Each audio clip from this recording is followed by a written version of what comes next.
Hey guys, Miss Mac here. So today we are talking about empathy, and I have the most perfect book for this subject. It's called Stand in My Shoes: Kids Learning About Empathy.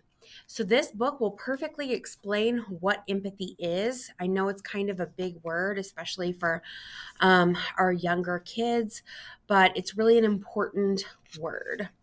So it's right here, empathy. That's the word, just so that you know what it looks like. And this book will explain it better. Make sure you guys can see it. Emily, this is the fourth time you've barged into my room. I am trying to study for a big test. I just want to talk to you, Emily whined. Alicia closed her book and said, "Can't you have a little empathy?" Emily had no idea what her big sister meant. What's empathy? Empathy is when you understand how someone is feeling because you imagine what it's like to be them or stand in their shoes. People are grateful when you notice how they feel. I'm worried about my test, and I'd really appreciate it if you'd scram so I could study.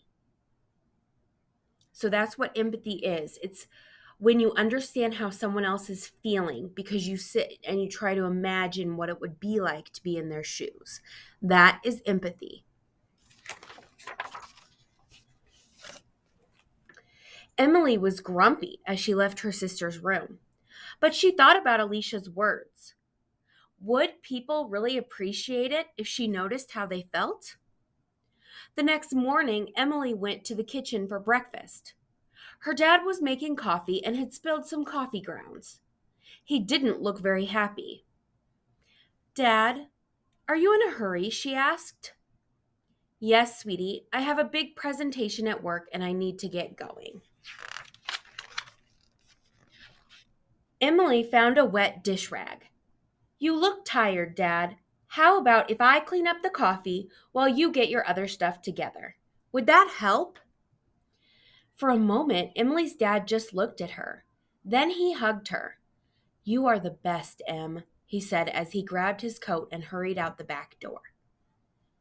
So she took a minute to think about what it would be like to be in a hurry, spill coffee, maybe be frustrated, and so she helped him.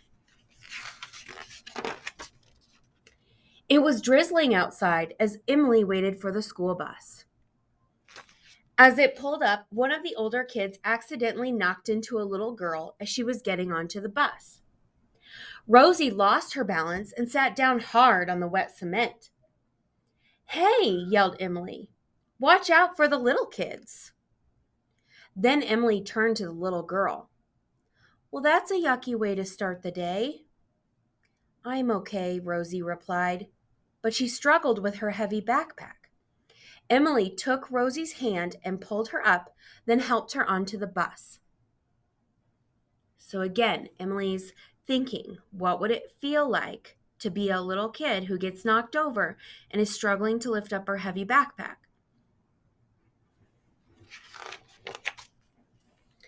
In class, Mrs. Fitch was not her usual laughing self. After the morning writing lesson, Mrs. Fitch went back to her desk instead of walking around the classroom like she usually did. Emily noticed that her teacher's eyes were red and that she wiped her nose on a tissue. "Mrs. Fitch, is there something wrong?" "My little dog Buster died last night," she said quietly. "He was very sick.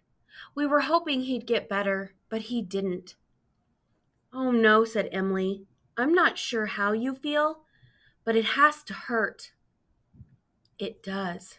Thank you for asking." So in this situation, Emily didn't exactly know how it would feel to lose a dog. Maybe she doesn't have one, but she knew it would hurt and she understood what that would feel like. She's giving her teacher empathy. In the cafeteria, she noticed Mrs. Waddles struggling to lift a tray of steamed vegetables into its place on the serving line. "That sure looks heavy," said Emily. It is, Mrs. Waddles said. I get a workout every day when I serve lunch. That's quite a load of stuff, Emily said to Mr. Redmond as he pushed the cart down the hallway. I just hope I don't run somebody over. Emily decided to walk in front of the cart, yelling in a loud, clear voice, Coming through! Art cart coming through! So in both of these situations, again, Emily was thinking, what would it be like to have to carry such a heavy thing or have to push such a heavy cart? And then she tried to help, and she showed them empathy, care, and concern as well. Get out of my way, Tommy said as he pushed Samantha, Emily's friend, out of line. It's my turn. Tommy did this a lot at recess. Tommy, how'd you like it if I pushed you out of the line when you are waiting your turn? Probably not good, Tommy replied. I love the tire swing. Samantha loves it as much as you do, so don't push her and try to take cuts, okay? Sorry, mumbled Tommy as he walked to the end of the line. So Emily's trying to teach somebody empathy. She's trying to say, what would it feel like if somebody pushed you out of the line? Because everybody loves the tire swing. After school, Mr. Peterson said, Hello, Emily. I hope you had a wonderful day. She stopped and looked at him. I did have a wonderful day. But Mr. Peterson, every day you say something nice to me. You never forget. As she walked to her seat, Emily could hear Mr. Peterson greet each child as they got on the bus. She sat down next to Samantha.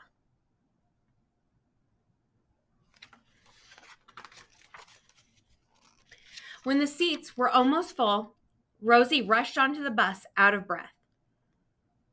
Oh no, there isn't a place for me. Emily nudged Samantha and then asked her to slide over. Rosie, you can sit with us. I can? Thanks. So Emily thought, what would it be like to not have a place to sit? And she helped. When Emily got home, her mom asked, How was your day, Em? You look deep in thought. I'm fine, but I'm wondering about something. What's that? You always seem to notice how I'm feeling. Part of being a mom. But how about you? Who notices how you're feeling? Asked Emily.